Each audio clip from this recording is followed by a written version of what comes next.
Muy bien, hermanos, pues espero que nuestros corazones estén ahora preparados para recibir la palabra del Señor, así que vamos a orarle a Él y pedirle que se pueda exponer con claridad, con fidelidad y que Él pueda hablar en nuestros corazones.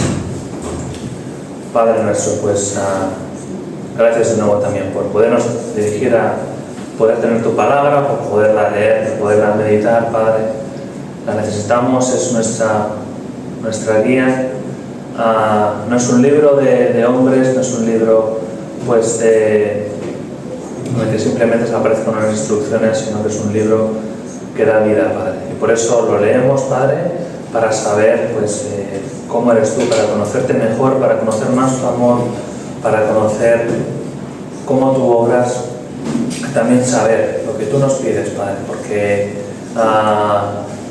debido a este amor que hemos profesado a ti en esta mañana, pues también nos constriñe a servirte a ti, a saber lo que tú quieres, Padre, y que podamos aprender en esta mañana, Padre. Dame sabiduría, Padre, pues tú ves que vamos a hablar de tu Espíritu Santo, de algo que es tan grande y que lo comprendemos hasta donde lo comprendemos, Padre, y uno pues no se cree capaz, la verdad, Padre, pero en tus manos nos ponemos para que el motivo por el cual tú hayas permitido que lleguemos a esta parte del Evangelio de Juan, pues haga la obra y el impacto que tú deseas en cada uno de nosotros, Padre. Así que en tus manos nos ponemos, en nombre de Jesús. Amén. Amén. Muy bien, hermanos, pues vamos a seguir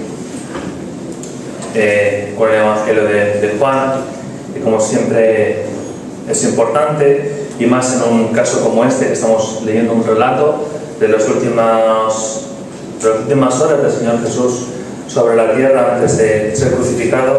Es importante que nos recordemos y hagamos el ejercicio de ponernos en el contexto histórico del momento en el que el Señor Jesús hablaba a sus discípulos. Y nos quedamos en el capítulo 14 del Evangelio de Juan y seguiremos en el versículo 15 hasta el 31.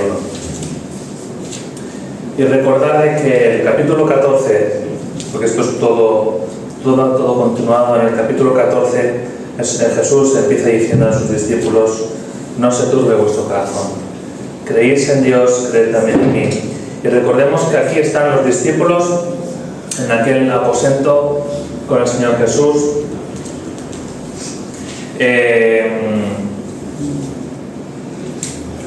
Recién había pasado lo del lavamiento de pies por el Señor Jesús a sus discípulos. Recién el Señor Jesús había anunciado la negación de Pedro, había anunciado la traición de Judas, y los discípulos pues estaban en esa situación con cierta preocupación, turbados, como nos dice aquí, confundidos quizá, no sé hasta qué punto de desilusionados, ¿no? Porque no acaban de entender las palabras de Jesús, y el Señor les dice: no se turbe vuestro corazón, y como consuelo les dice: en la casa de mi Padre hay muchas moradas y yo voy a preparar un lugar para vosotros. Así que el Señor Jesús aquí les dice que se va a ir, les dice que mientras Él vuelva, Él va a estar preparando unas moradas, y eso ya debería de ser de consuelo para ellos y para nosotros, ¿no? Para que cuando ellos sintieran turbación, pues que ellos recordarán: un día voy a ver a mi Señor y voy a estar allí. Pero Jesús, qué bueno que no se queda aquí. Él, como leeremos, Él dice que no quiso dejar huérfanos a sus discípulos, y por lo tanto les envía a otro consolador, que es el Espíritu Santo. Así que podamos leer este pasaje del capítulo 15 al 31 con eso en mente, que no solamente el Señor les dice lo que Él va a estar haciendo en el cielo, va a estar preparándoles un lugar que les tiene que saber de consuelo, algo seguro en lo que tienen que pensar, sino que además en este tiempo que Jesús no va a estar su Espíritu Santo. Así que vamos a leer este pasaje. En mi Biblia pone la promesa del Espíritu Santo, también podemos decir el gran regalo del Espíritu Santo. Vamos a leer Juan 14, el versículo 15. Dice así la palabra del Señor. Está el Señor Jesús hablando y dice: si me amáis, guardad mis mandamientos, y yo rogaré al Padre, y os dará otro Consolador, para que esté con vosotros para siempre. El Espíritu de verdad, al cual el mundo no lo puede recibir, porque no le ve ni le conoce, pero vosotros le conocéis, porque mora con vosotros y estará en vosotros. No os dejaré huérfanos, vendré a vosotros. Todavía un poco y el mundo no me verá más, pero vosotros me veréis, porque yo vivo, vosotros también viviréis. En aquel día vosotros conoceréis que yo estoy en mi Padre y vosotros en mí y yo en vosotros. El que tiene mis mandamientos y los guarda, este es el que me ama. El que me ama será amado por mi Padre, y yo le amaré y me manifestaré a él. Y le dijo Judas, no el Iscariote: Señor, ¿cómo es que te manifestarás a nosotros y no al mundo? Respondió Jesús y le dijo: el que me ama, mi palabra guardará, y mi Padre le amará, y vendremos a él y haremos morada con él. El que no me ama, no guarda mis palabras. Y la palabra que habéis oído no es mía, sino del Padre que me envió. Os he dicho estas cosas estando con vosotros, mas el Consolador, el Espíritu Santo, a quien el Padre enviará en mi nombre, Él os enseñará todas las cosas y os recordará todo lo que yo os he dicho. La paz os dejo, mi paz os doy. Yo no os la doy como el mundo la da. No se turbe vuestro corazón, ni tenga miedo. Habéis oído que yo os he dicho: voy y vengo a vosotros. Si me amarais, os habréis regocijado, porque he dicho que voy al Padre, porque el Padre mayor es que yo. Y ahora os lo he dicho antes que suceda, para que cuando suceda creáis. No hablaré ya mucho con vosotros, porque viene el príncipe de este mundo, y él nada tiene en mí. Mas para que el mundo conozca que amo al Padre, y como el Padre me mandó, así hago. Levantaos, vámonos de aquí, vamos de aquí. Bueno, hermanos, pues seguimos en esta preparación del Señor Jesús que hace a sus discípulos después de su ministerio, donde los discípulos han visto las grandes obras del Señor, han escuchado sus sermones, han visto sus milagros, y el Señor, sabiendo que va a marchar, sigue en esta preparación tan amorosa y tan cariñosa con ellos.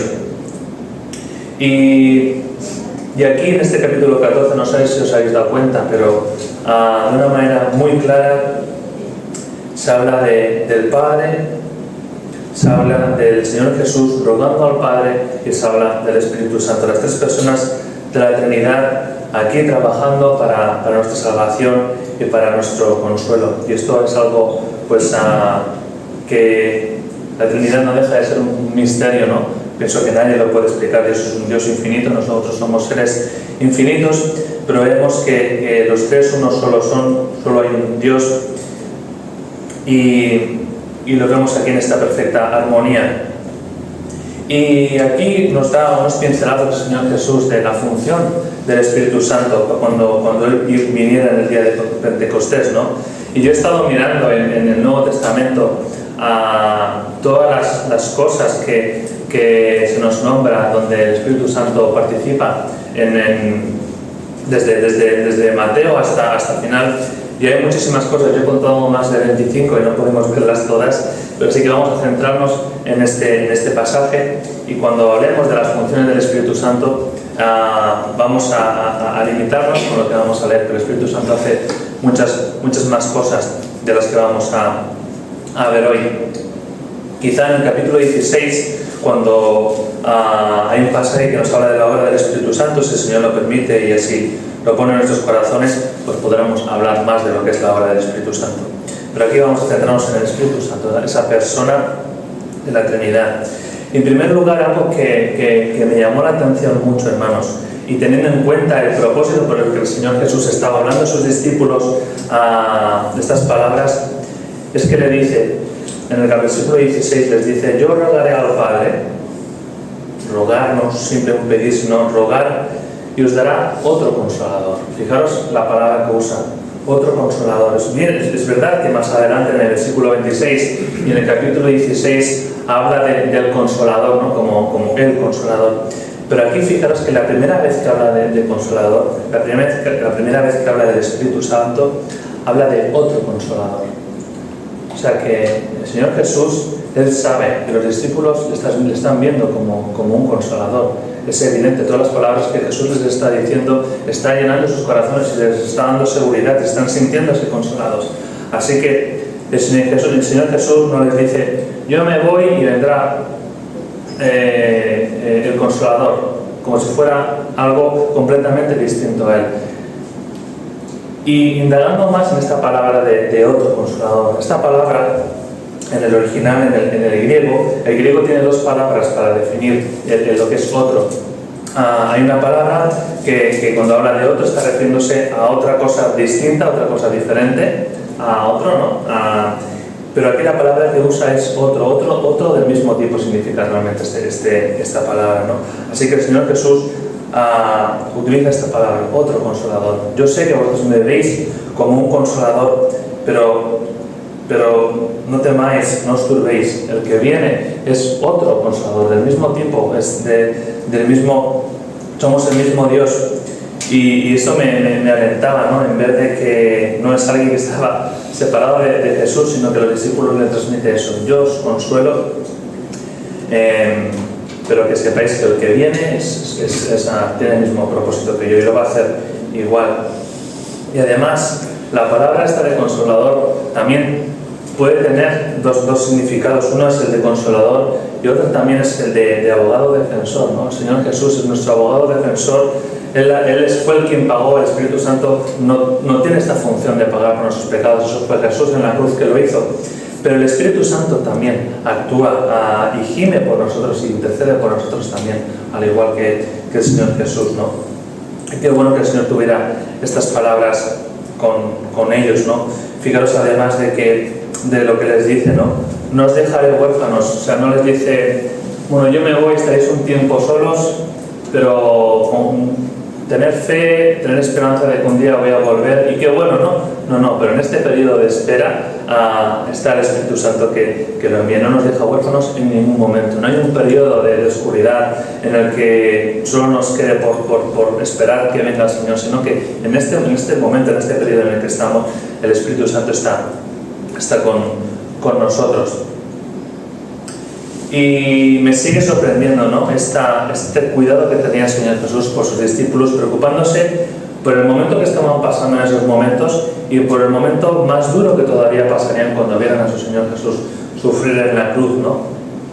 Pero Jesús, lejos de preocuparse por sí mismo y hacerse la víctima, se preocupa y ministra a los discípulos en los momentos más difíciles. Y así es el Señor Jesús, ¿no? No mira por Él nunca, ¿no? También cuando estaba camino a la cruz, veían aquellas mujeres que lloraban por Él. Y el Señor Jesús, ahí ya sufriendo de verdad parte de ese castigo, les dice: no lloréis por mí, lloréis por vuestros hijos. Y también en esta situación en la que el Señor Jesús quiere consolarles, y les muestra que aunque Él se va, no hay un tiempo, no va a haber ningún momento en el que vayan a estar solos. Les recalca en el versículo 16: yo rogaré al Padre y os dará otro Consolador para que esté con vosotros para siempre. Para siempre, hermanos. Qué bueno, que hemos sido sellados por el Espíritu Santo de la promesa. Y es para siempre. ¿Cómo no nos puede consolar? Ahí los discípulos seguramente del todo no lo acababan de poder entender. Todavía no había caído sobre ellos el Espíritu Santo. Pero nosotros sí que está.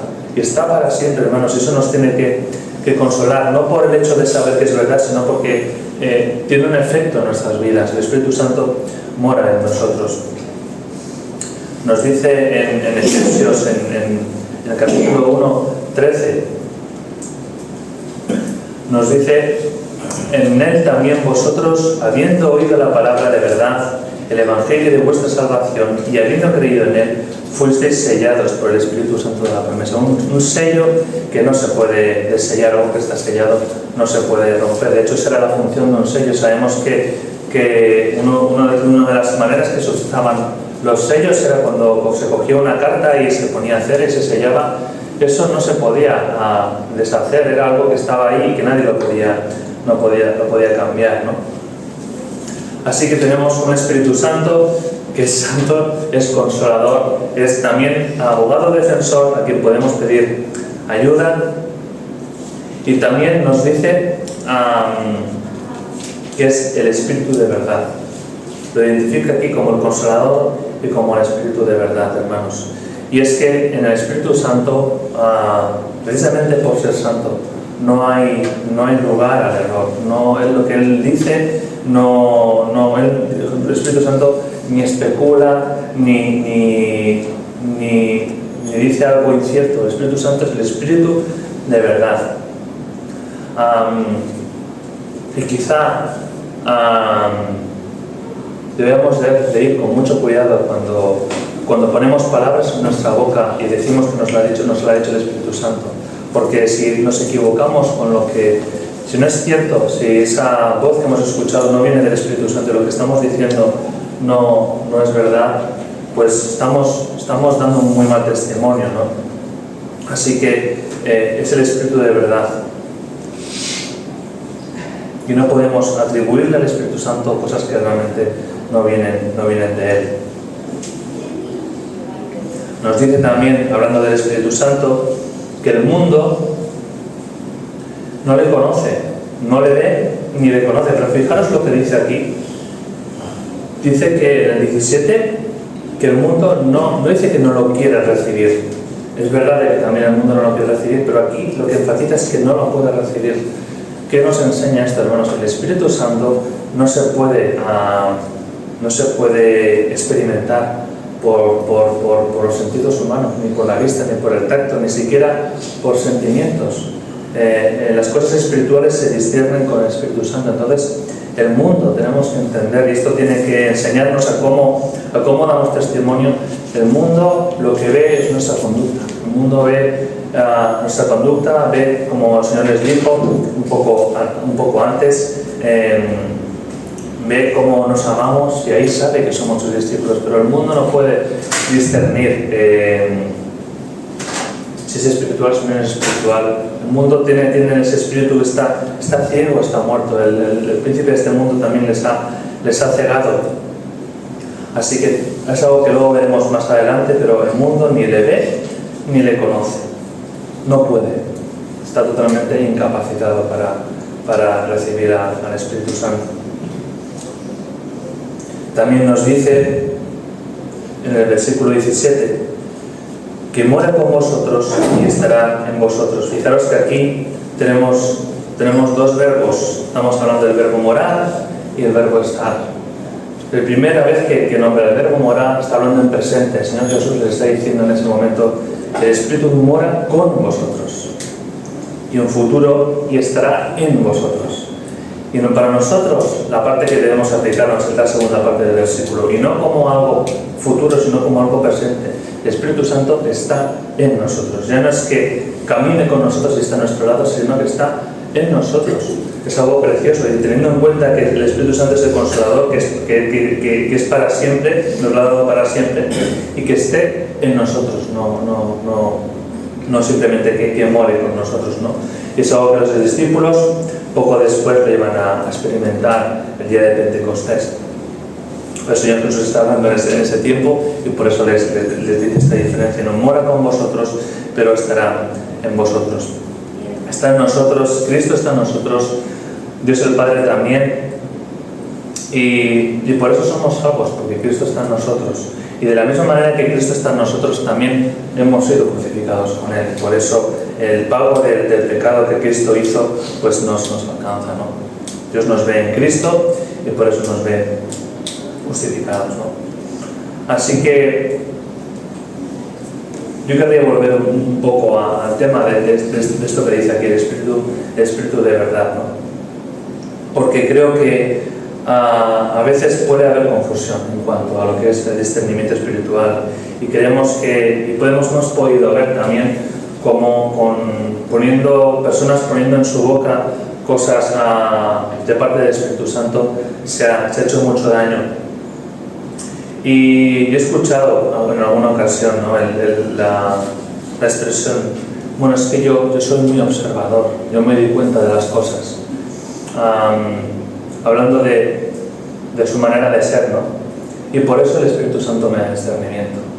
Creo que esto es un peligro, porque el discernimiento del Espíritu Santo no tiene que ver con nuestros sentidos. El discernimiento del Espíritu Santo es algo que es sobrenatural.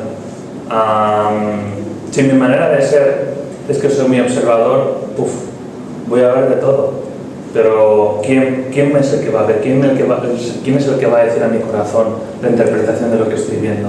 Mi manera de ver las cosas porque tengo esa capacidad de ver a uno, de ver a otro, y este lo otro y demás, ¿o es el Espíritu Santo? Así que el discernimiento del Espíritu Santo, hermanos, no tiene nada que ver con una intuición natural. De eso lo tiene cualquier persona. Y puede ser una persona más observadora y darse cuenta de más cosas, pero no es discernimiento del Espíritu Santo, porque al final nuestro corazón es engañoso más que todas las cosas, perverso. Y sin el Espíritu Santo, si queremos ver algo en alguien o en alguna situación, lo vamos a acabar viendo, porque nuestra mente nos va a hacer ver eso. El Espíritu Santo, cuando nos da discernimiento, Él obra cuando en nuestra mente la entregamos a Dios, renovamos nuestra mente y nuestros pensamientos. Mira, Señor, ¿qué me quieres mostrar? Y siempre que el Espíritu Santo nos vaya a mostrar algo, va a ser para protegernos, para proteger a su iglesia y también para corregirnos. Pero que nunca confundamos el hecho del discernimiento con que alguien tenga más capacidad natural para observar o para darse cuenta de las cosas, ¿no? Y si en alguna ocasión, hermanos, uno mismo se da cuenta de algo, ¿no? Imaginaos una situación en la que hay muchos elementos, muchos aspectos, ¿no? Y yo creo que lo que estoy viendo viene del Señor y viene del Espíritu Santo, y en una de esas cosas me di cuenta de que he errado. He visto que hay una evidencia de que en todo ese conjunto de cosas hay una cosa que ahí me he equivocado. Bueno, pues cojo esa cosa en la que me he equivocado porque no lo puedo negar, lo aparto, y todo el conjunto de cosas sigo pensando que es la revelación del Espíritu Santo, y no creo que el Espíritu Santo nos habla así. El Espíritu Santo es el Espíritu de verdad, que no se equivoca. Así que si en alguna situación nos hemos dado cuenta que hay algo que le hemos dado un foco distinto y algo que realmente no ha acabado de ser cierto, pidamos al Señor que sobre ese asunto renueve nuestra mente, renueve nuestro pensamiento y volvamos a empezar. Y Señor, quítame de la mente todo este cuadro que me he hecho, porque me he dado cuenta que en este cuadro había cosas que han sido parte de mi visión, no han sido discernimiento del Espíritu Santo. Por lo tanto, borrón y cuenta nueva, Señor, vuelve, por favor, Señor, muéstrame qué es lo que hay aquí. Si tú quieres, si es tu voluntad y si es para tu gloria, muéstrame qué está pasando en esta situación. Así que el Espíritu Santo de verdad es el que da verdadero discernimiento, que ve más allá de lo que se puede percibir con los sentidos humanos. Y como digo antes, si el Señor lo permite, en el capítulo 16 volveremos a hablar de este tema, pero sí que me gustaría y tenía carga por no ser ligeros, es decir, el Señor me ha dicho, el Espíritu me ha hablado. El Señor Espíritu aquí lo que se centra es en decirnos que el Espíritu os recordará lo que yo os he dicho. Está hablando Jesús. Eso sí que podemos estar seguros. Si el Señor nos habla por su palabra, si aquí estamos leyendo las palabras que el Señor Jesús dice, el Espíritu nos las está trayendo a nuestra mente, a nuestro corazón. Eso sí que podemos estar seguros. Pero de todo lo que sea de fuera de la palabra, pues vayamos con prudencia, ¿no?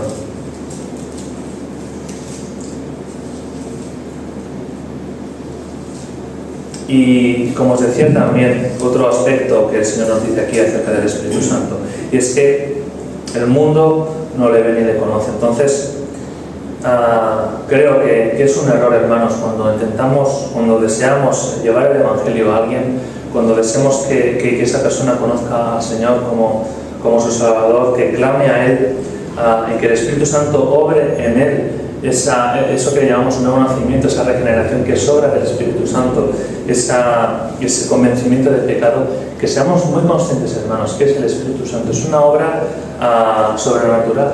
Entonces nuestra función es llevar el Evangelio, explicar el Evangelio, hablar del amor de Dios, pero no intentemos a nadie, creo que estaríamos desviándonos, intentamos a las personas llevarás al Señor a través de manifestaciones visibles del Espíritu Santo, de supuestas manifestaciones visibles del Espíritu Santo. Dice que el mundo ni le ve ni le conoce. No es la vía el ir al mundo y explicarle cosas sobrenaturales, no las van a entender. Hablemos al mundo con el Evangelio de verdad, con la obra de Cristo, con nuestra conducta, con nuestro testimonio. Y el Espíritu Santo hará su obra sobrenatural. No la podamos hacer, no queramos hacer nosotros la obra por medio de otras cosas que hace el Espíritu Santo. Es el Espíritu Santo el que convence de pecado y el que regenera a una nueva vida, alguien que está perdido. De hecho, de estas 25 cosas o más de 25 creo que eran, que encontré en el Nuevo Testamento, voy a nombrar 4 de ellas. Nos dice en Juan 16, leeremos que el Espíritu convence de pecado, de justicia y de juicio. Esto es el Espíritu Santo el que lo hace. En Juan 3, 5 y 6, capítulo 3, versículos 5 y 6, es el que hace nacer de nuevo, el que regenera. Vemos en Juan 6 y en Romanos 8 que el Espíritu es el que da vida y el que vivifica. Y por último, de esta corta lista, habita en el creyente, ¿no? Y eso es la conversión, ¿no? Alguien que el Espíritu convence de pecado, de justicia y de juicio, que le hace nacer de nuevo, le da una nueva vida, le vivifica y que habita en el creyente, ¿no? Hasta que el Espíritu Santo no hace esto en la vida de alguien, el Espíritu Santo ni le ve, ni le conoce, ni lo puede percibir. Así que, dicho esto, no podemos ver más adelante como Jesús en diferentes ocasiones saca el tema de los mandamientos de Dios, ¿no? De obedecer a Dios, de guardar su palabra, de guardar sus mandamientos. Lo vemos en el versículo 25. Dice que os he dicho estas cosas estando con vosotros, mas el Consolador, el Espíritu Santo, a quien el Padre enviará en mi nombre, Él os enseñará todas las cosas y os recordará todo lo que yo os he dicho. Así que está muy claro, ¿no? El Espíritu Santo nos recuerda las cosas que nos ha dicho. Y una de las maneras que nos lo recuerda es, bien inspirado está en los Evangelios. El Evangelio lo escribió Mateo, lo escribió Lucas, Juan, Marcos, pero fue el Espíritu Santo que les inspiró. Por lo tanto, parte de esa promesa en la que Él nos enseñará todas las cosas, nos recuerda todo lo que Él ha dicho, es por la inspiración de la palabra. Y es el Espíritu Santo el que ha escrito esto que estamos leyendo, ¿no? Así que, leyendo la palabra podemos dar gracias a Dios por el Espíritu Santo, que tú usaste a estos hermanos nuestros para dejar esto escrito, y gracias porque es conservado a lo largo de los siglos y a lo largo de los años, poder saber las cosas que Jesús dijo, porque dice que el Espíritu nos recuerda lo que Él nos ha dicho. Pero también vemos que en más de una ocasión, ¿qué nos enseña el Espíritu Santo? Bueno, lo que nos ha dicho. ¿Y qué nos ha dicho? Si nos basamos en este texto que hemos leído, una de las cosas que nos dice es guardad mis mandamientos, guardad mi palabra. Pero aquí le añade el concepto de amor. Si me amáis, guardad mis mandamientos. Y esto el Espíritu Santo nos lo enseña, ¿no? Y como guardamos sus mandamientos, hermanos, guardamos por amor. A mí me hizo mucho bien cuando vino aquel hermano, yo no me acuerdo el nombre, pero cuando Israel sale de Egipto, y el Israel en Egipto estaba acostumbrado a esos dioses paganos, el dios de la muerte, el dios sol, el dios tal. Y cada uno de ellos tenía unas exigencias, una serie de cosas que tenían que hacer ellos para que ese dios pues, no se enfadara con ellos y los fulminara, ¿no? Eso es el pensamiento que tenían los egipcios. Y los israelitas ahí estaban muy acostumbrados a ver aquello, ¿no? Y vemos que cuando Moisés baja del monte Sinaí con las tablas de los mandamientos, el Señor introduce algo en el pueblo que fue impactante. Amarás a tu Dios con toda tu alma, con todo tu ser, con todas tus fuerzas, hermanos. O sea, no hay ninguna religión, que yo sepa, no hay ninguna religión que hable de este concepto de relación de amor con tu Dios. No veo otras religiones, pero la salvación y el verdadero cristianismo, hermanos, pues nace de una relación de amor. No nace de no obedecer unos mandamientos de manera fría, porque si no van a haber unas consecuencias. Claro que sí que hay unas consecuencias de la desobediencia, ¿no?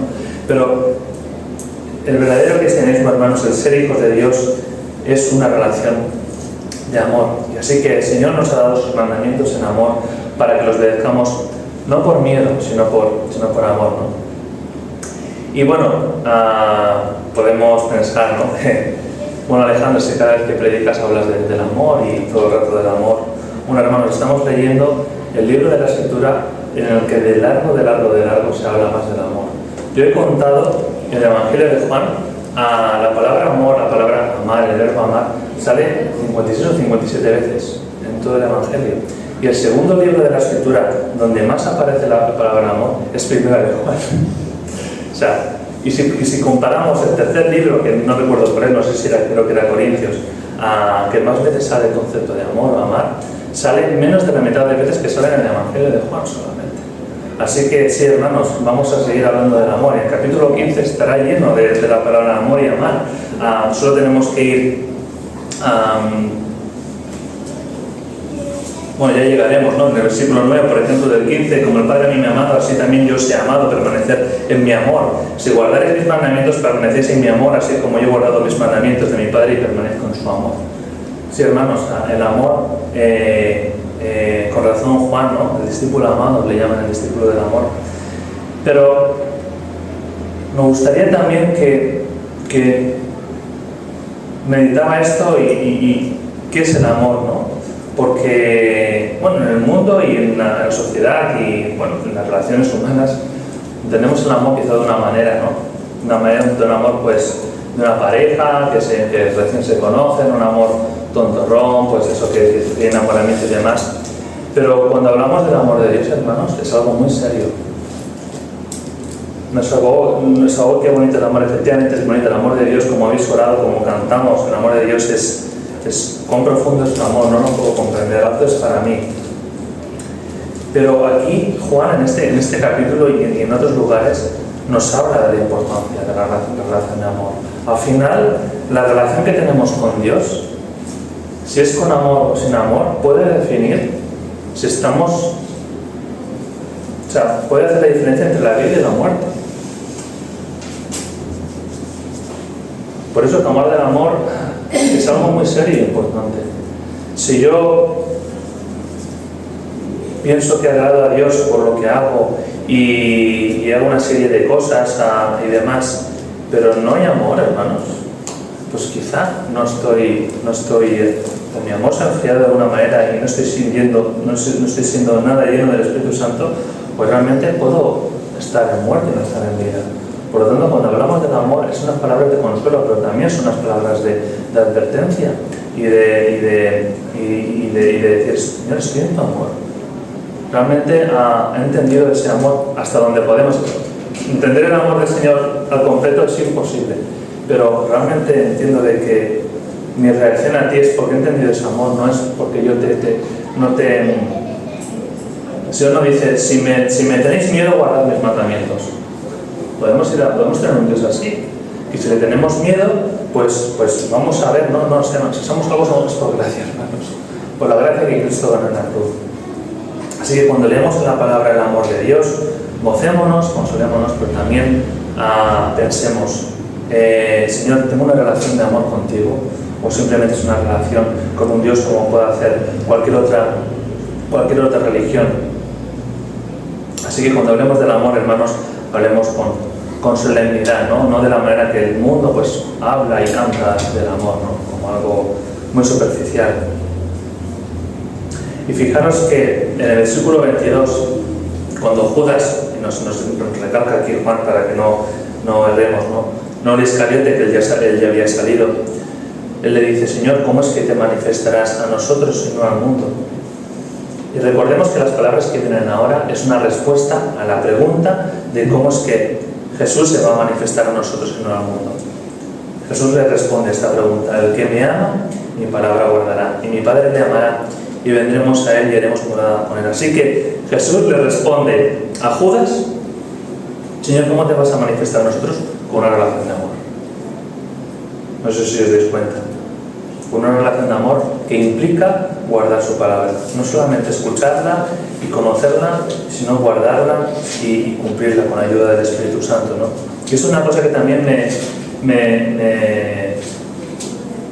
daba cuenta de la importancia, ¿no?, de vivir esta relación de amor, hermanos. ¿Cómo queremos como preguntamos al Señor, ¿cómo es que te manifiestas a nosotros, Señor? ¿Cómo te manifiestas? El Señor te responde, con una relación de amor contigo. Así es como el Señor se va a manifestar. No se va a manifestar porque yo pues, me ponga a estudiar una carrera de teología, y no es malo, yo no digo que sea malo estudiar una carrera de teología, pero Dios se manifiesta a nosotros por esa relación de amor. Por eso es tan importante, hermanos, pues dar gracias al Señor. Señor, tú has querido morar en mí, tú quieres venir, morar conmigo y quieres cenar y tener comunión conmigo. Hemos cantado a la Santa Comunión que tenemos, ¿no? Pero no es una cosa que celebremos ahora, sino que es en todo momento que podemos disfrutar de esa comunión con el Señor, ¿no? Y si es tan importante el amor, hermanos, ¿cómo es que tenemos ese amor? Bueno, sabemos que hay un versículo que nos dice le amamos a Él porque nos amó primero, ¿no? Pero más en detalle, ¿cómo nos dice la palabra que el amor ha sido derramado en nuestros corazones?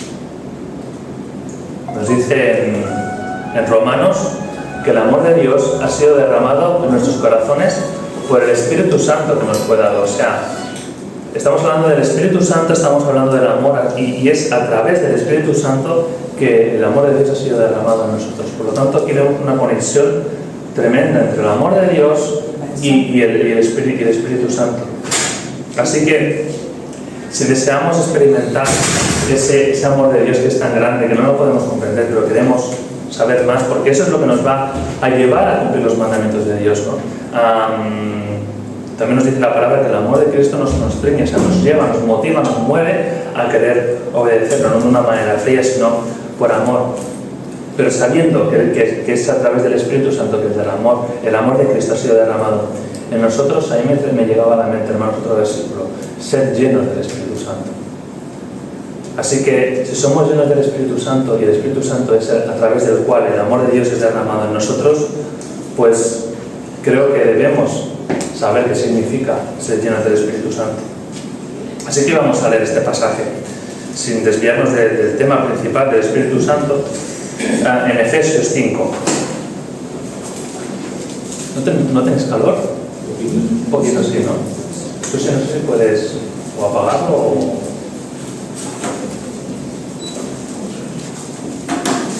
En Efesios 5, en el versículo del 15 al 20. Y bueno, no nos estamos desviando porque está hablando aquí del Espíritu Santo, como veremos también. Nos dice así: mirad pues con diligencia cómo andéis, no como necios sino como sabios, aprovechando bien el tiempo, porque los días son malos. Por tanto, no seáis insensatos, sino entendidos de cuál sea la voluntad del Señor. Y en medio de esto que está aquí Pablo hablando a los Efesios, dice: no os embriaguéis con vino, en lo cual hay disolución, antes bien, sed llenos del Espíritu, hablando entre vosotros con salmos, con himnos y con cánticos espirituales, cantando y alabando al Señor en vuestros corazones, dando gracias por todo al Dios y Padre, en el nombre de nuestro Señor Jesucristo, hermanos. Y es un pasaje que conocemos, hermanos, un pasaje que yo conozco también, pero me he dado cuenta de la importancia de lo que necesito recordarlo y aplicarlo, porque aquí es ser llenos, o sea, es como un mandamiento, ¿no? Ser llenos del Espíritu Santo. Y insisto, hermanos, antes de entrar a desgranar este pasaje de Efesios, que es algo que yo necesito, hermanos. Yo necesito constantemente, porque me di cuenta que no solamente el Señor lo dice, pero si queremos que nuestra fe sea fortalecida y queremos pues que su amor sea el que nos mueva a cumplir sus mandamientos, necesito ser llenos. Entonces aquí tenemos una serie de cosas, hermanos, que nos van a ayudar a ser llenos, y una serie de cosas que no nos van a ayudar a ser llenos del Espíritu Santo. Fijaros lo que nos dice: ¿cómo ser llenos? Cosas que ayudan a ser llenos del Espíritu Santo.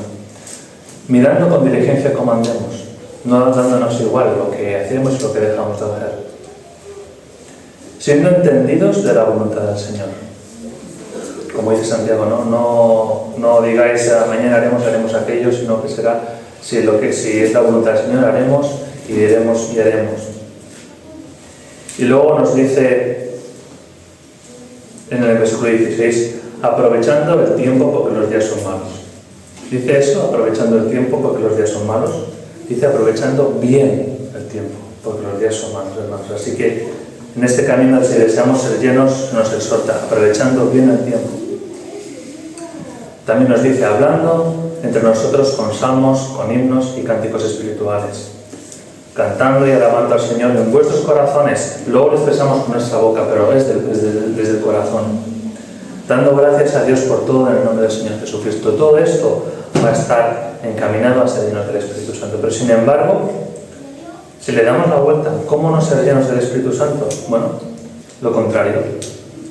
No mirando con diligencia cómo se anda. No importándonos la voluntad de Dios. No aprovechando bien el tiempo. No hablando entre nosotros con salmos, con himnos, sino más bien de las vanidades de este mundo. Y lo que es para mí la clave, el versículo 18, en el mismo versículo donde nos dice ser llenos, nos dice que lo contrario es embriagarse con vino en lo cual hay disolución, en lo cual hay desenfreno. Y eso es lo que creo que nos debería impactar, ¿no? Aquí el apóstol Pablo habla del vino, pero en nuestra vida, pues, yo puedo decir, bueno, yo no me embriago con vino, pero ¿con qué nos embriagamos, hermanos? Pueden ser muchas cosas. No necesariamente es beber vino, pueden ser, bueno, cada uno tiene sus cosas. Pueden ser, pues, noticias, pueden ser redes sociales, pueden ser mil cosas. Y os pregunto, ¿el vino es malo en sí? ¿La Escritura condena al vino? Yo no lo veo en la palabra que la Escritura condena el vino, pero sí que condena el embriagarse y el abusar del vino. Por lo tanto, hay otras muchas cosas que podemos hacer. Les podemos hacer para la gloria de Dios, podemos usar los medios que tenemos y para estar informados y demás. Pero también podemos, o sea, no son malos en sí, o no siempre son malos, pero el problema es cuando abusamos de ellos, cuando eso que estamos usando, estamos tan embriagados que no aprovechamos bien el tiempo. Entonces ahí no vamos a ser llenos del Espíritu Santo. Y fijaros que cuando hoy día llamamos un borracho, ¿no? Cuando un borracho, cuando una persona, es igual se corresponde, cuando una persona abusa del vino, ¿qué pasa en su conducta? Esa persona es dominada por los efectos del vino, los efectos de la borrachera. No tiene una conducta normal. Él pues está dominado por eso es que se ha embriagado, ¿no? Y además tiene la necedad que alguien le puede decir, chico, si no coges el coche. Y que dice muchas veces, al menos lo que he escuchado yo, no te preocupes que yo controlo. Yo solo, no sé, yo eso alguna vez he escuchado a alguien que le ha explicado, ¿cómo que yo controlo? O sea, el estado de embriaguez hace que su conducta está errada, está dominado por el vino, pero además él está seguro de que aún así él está controlando la situación. Que lo del vino no, quizá algunos que sí, ¿no? Pero yo escucho esta expresión, ¿no? Yo controlo.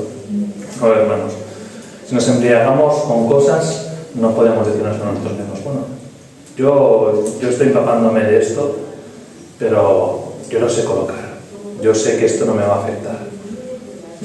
No es lo que dice la Escritura.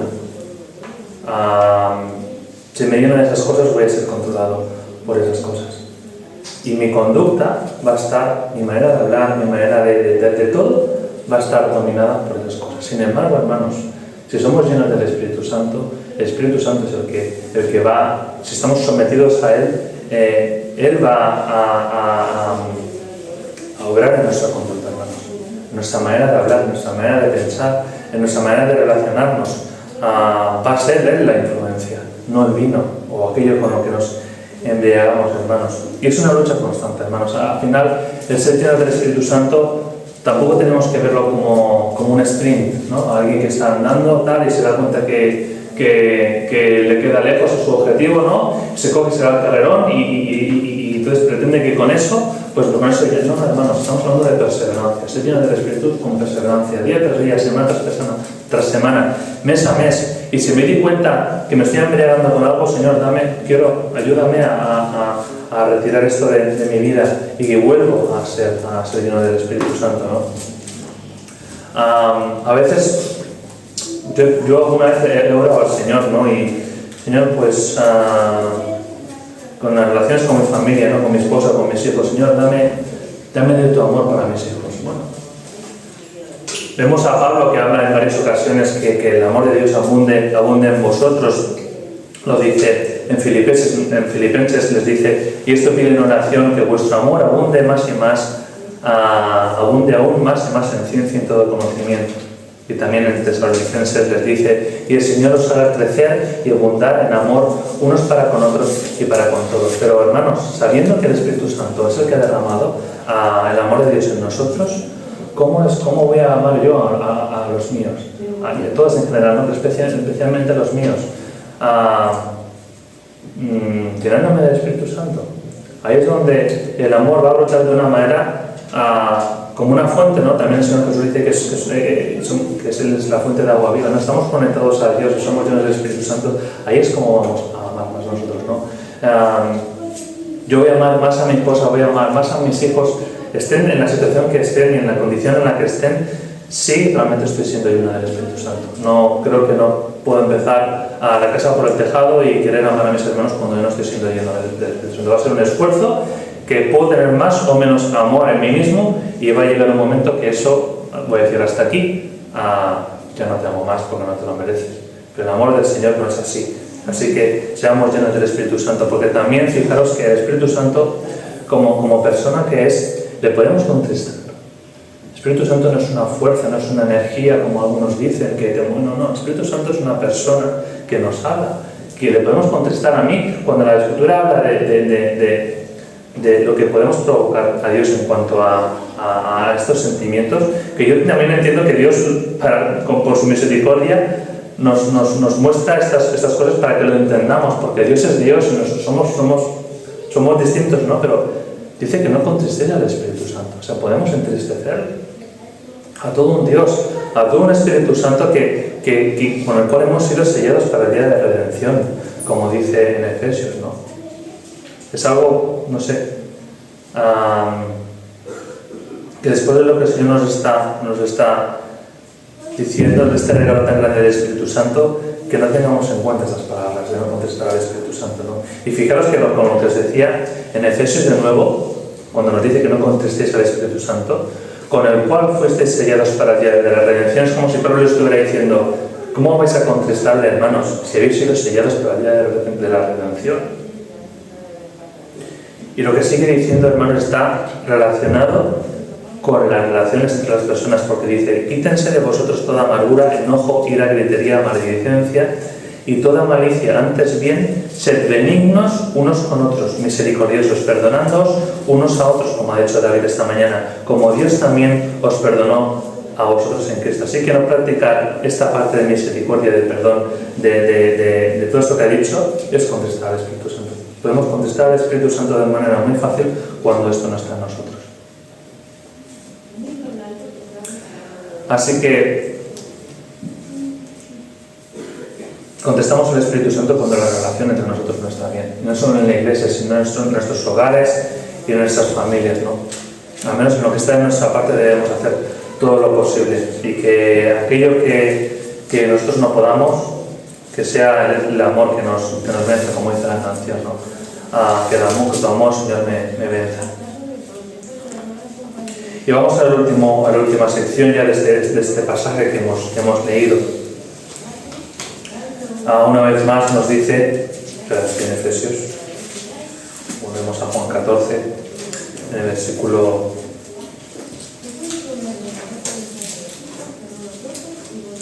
26, nos dice que el Consolador, el Espíritu Santo, a quien el Padre enviará en mi nombre, os enseñará todas las cosas y os recordará todo lo que os he dicho.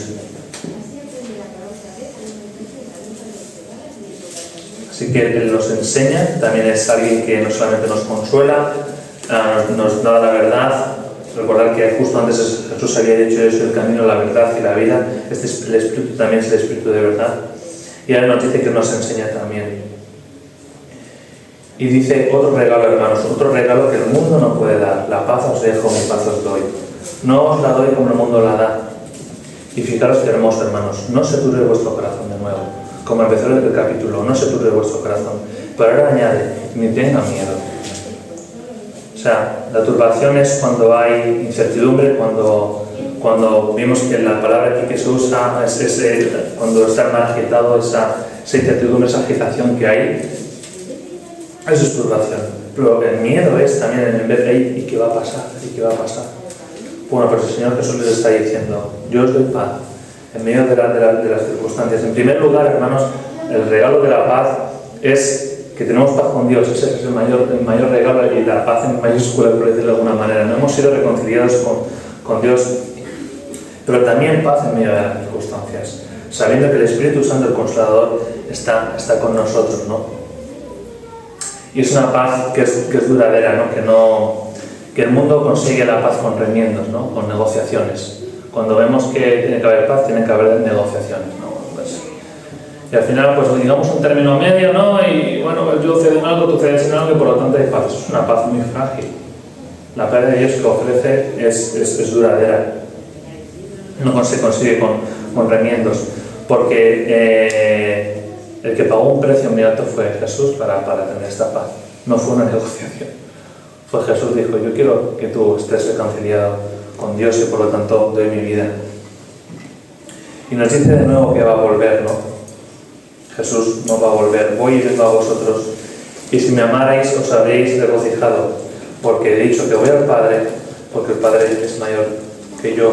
Y ahora os lo he dicho antes de que suceda, para que cuando suceda creáis, ¿no? Entonces introduce este concepto, hermanos, de la venida del Señor, tanto cuando Él muriera y resucitara, como en la segunda venida que vendrá a por su iglesia. Y si realmente le amamos, hermanos, esto nos tiene que dar regocijo a nuestro corazón. El pensar en la segunda venida de Cristo nos hace velar. Claro que sí, tenemos que velar, no sabemos el momento que va a venir, pero también nos tiene que dar alegría. Lo hemos cantado esta mañana en diferentes ocasiones, entendiendo cómo el amor de Cristo ha sido derramado en nosotros, el amor de Dios, el Espíritu Santo, el Consolador, cómo Jesús nos ha preparado para este tiempo en el que estamos viviendo aquí. ¿Cómo nos vamos a regocijar de su venida, ¿no?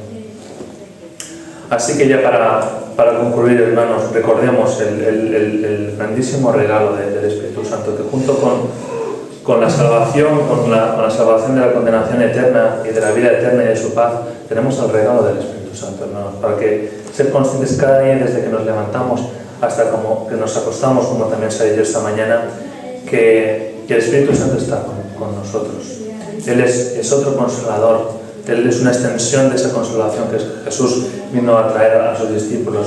Nos enseña el Espíritu Santo, ha inspirado la Biblia, nos recuerda las palabras de Jesús, nos capacita también para obedecer a Dios.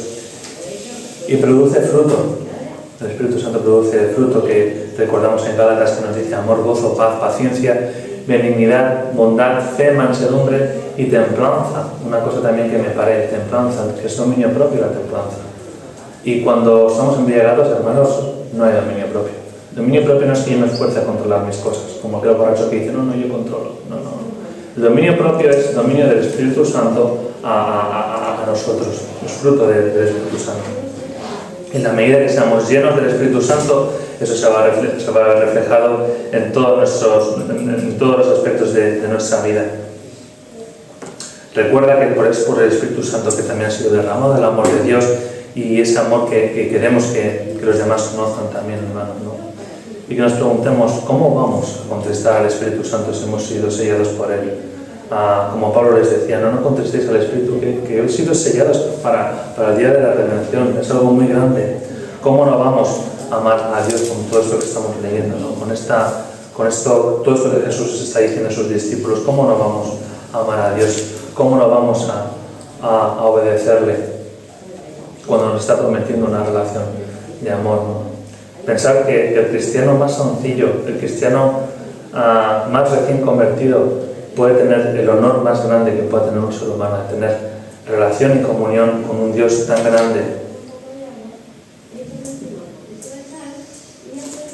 Y también no olvidemos lo que leímos al principio del capítulo, que Jesús está preparando un lugar para nosotros. Que Jesús se fue, nos dejó un consolador, Y pensaba que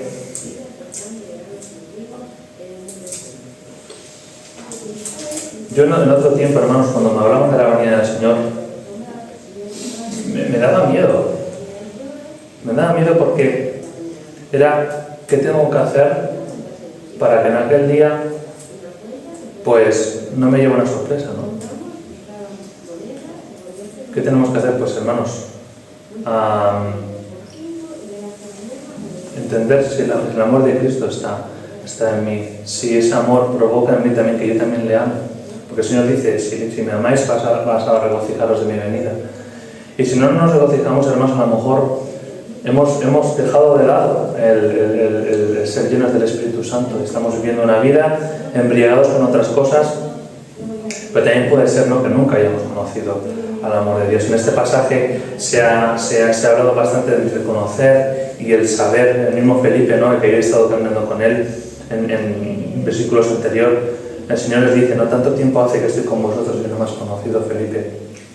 Así que si tú no te alegras de corazón, no lo digas rápidamente, ¿me alegro? Sí, claro, es lo normal, ¿no? Un cristiano se tiene que alegrar por la venida del Señor. Bueno, piénsalo, medítalo, examínate. ¿Amas la venida del Señor? No se trata de mentalizarse, voy a hacer que me regocije en la venida del Señor. No, tiene que ser algo natural. Y si no estamos a tiempo, hermanos, tú estás a tiempo, estamos a tiempo de volver al Señor. Si vemos de que sí, la obra del Señor, Dios es amoroso, es misericordioso, pero me está diciendo que si le amo, guardo sus mandamientos, y si no le amo, no guardo sus mandamientos. Por eso el amor es tan trascendental, hermanos. No siempre hablamos del amor porque es algo bonito y ya está, es trascendental. Si no hay una relación con el amor con Él, no vamos a amar su venida y no nos vamos a preocupar de guardar sus mandamientos en amor también, ¿no? Así que esto es lo que quería compartir con vosotros, ¿no? Y también que guardar sus mandamientos, hermanos, tampoco es seguir una vida moralmente correcta, y tampoco es que mira que bien educado es esa persona, ¿no?, según la cultura que pertenezca. Claro, el tema de la educación y cómo se comporta uno, pues es diferente de un sitio en otro, pero no, guardar los mandamientos de Dios no es eso, es mucho más. Así que, como le pedí al Señor al principio, hermanos, hablar del Espíritu Santo es algo, pues, que quiero hacerlo con temor y reverencia y hacerlo con fidelidad, ¿no? Y ojalá, pues, que esto nos ayude más a estimar a Dios el Padre, a Dios el Hijo, a Dios el Espíritu Santo como Él se merece y como vemos en las Escrituras, ¿no? Sin ir más allá de lo que el Señor nos ha dicho. Pues que el Señor, pues, bendiga su palabra en nuestros corazones y vamos a orar para que así sea. Pues, Padre, te damos gracias de nuevo por tu palabra, Padre. Hay cosas que son tan grandes, Padre, en tu palabra que precisamente si no es por tu Espíritu Santo, pues nos vemos tan incapaces de no sé, Padre, de entenderlas, de profundizar en ellas, Padre. Pero en cualquier caso, sabemos a ciencia cierta, porque tu palabra es verdad, de que Dios Padre ha querido que seamos salvos, enviando a su Hijo, y tanto el Padre como el Hijo habéis querido que venga el Espíritu Santo a nuestras vidas, Padre, que a través del Espíritu Santo tu presencia siga con nosotros, aunque ahora físicamente no estés aquí, no estés, Señor Jesús, no estés aquí, Padre.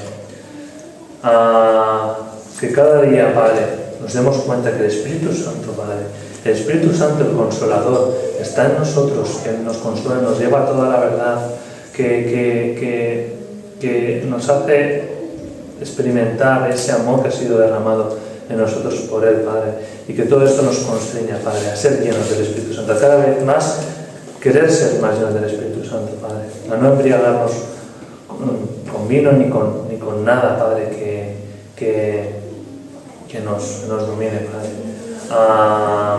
que no hagamos nada por obligación tampoco, Padre, sino por amor, Padre. Te doy gracias porque tú has prometido también que tú vas a seguir haciendo la obra en cada uno de nosotros, Padre. Te pido por todos mis hermanos y hermanas, Padre, en todas las situaciones que estén pasando y dificultades, Padre, que tú nos hagas creer, Padre. De la misma manera que se rasgó aquel velo, Padre, cuando tu Hijo murió, que podamos tener una relación directa contigo, Padre, a través de tu Espíritu Santo. Que podamos pedirte, Padre, por aquellas cosas que somos completamente incapaces, Padre, de controlar, que podamos creer en el poder de tu Espíritu Santo, Padre. Pues bueno, mis palabras son muy torpes para esta cosa tan grande, Padre. Así que abra nuestros corazones, Padre. Y te lo pido y te lo ruego en el nombre de Dios Jesús. Amén. Amén.